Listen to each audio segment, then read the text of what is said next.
Ano po yung mga thoughts about reaching the finals? Well, I'm thankful and grateful for this opportunity to lead the team force and bringing back Letra na in the season 101 championship.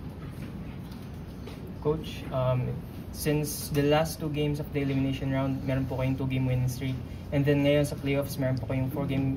So total meron po kayong 6-game winning streak. Coach, what has been the most consistent thing that Letran has been using para po magkaroon tayo ng winning momentum na ngayon nasa finals na po? I guess it's three things, know your purpose, know your impact, and know your consequence. So on and off the court yun. Lagi ko nire-remind yun sa kanila every now and then. So we need to live with our purpose, impact, and consequences in life. Coach, after last year na nga laglag, ngayon kayo ni Titing kasama ulit as nasa finals. Paano nyo saan ang gagaling yung winning formula na high school, college, lagi kayo nasa finals magkasama? May understanding each others, Siyempre, yan kay Jonathan, yung mga bata na yan, especially with him, kailangan paramdam mo sa kanila na yung importance sila, mahalin mo sila, para ibibigay din nila sa'yo.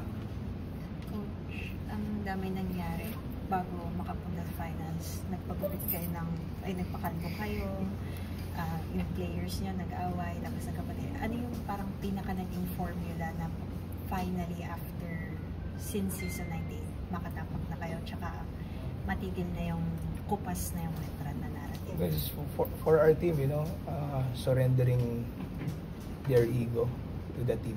Siyempre lahat yan gusto nila magaling sila.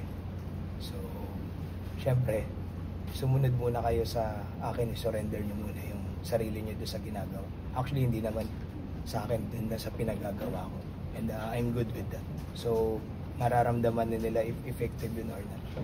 Coach, kanina nung 13 points na yung lamang ng Perpetual, ano yung biggest adjustment nyo? And yung last few sequences ng 10-0 run kayo nung Euro, ano yung biggest adjustment? Looking back, start of the fourth quarter, I guess we're down by 10, di ba? So, tiyagain lang namin. Sabi ko, one step at a time, and then let's execute our plays. And ayun, kumbaga, especially on our offense, kailangan may direction. Hindi pa pwedeng, bibigay mo lang kay Jimboy, bibigay mo kay Jonathan, tapos ganito na. So, we stick with our discipline in terms of how we execute things.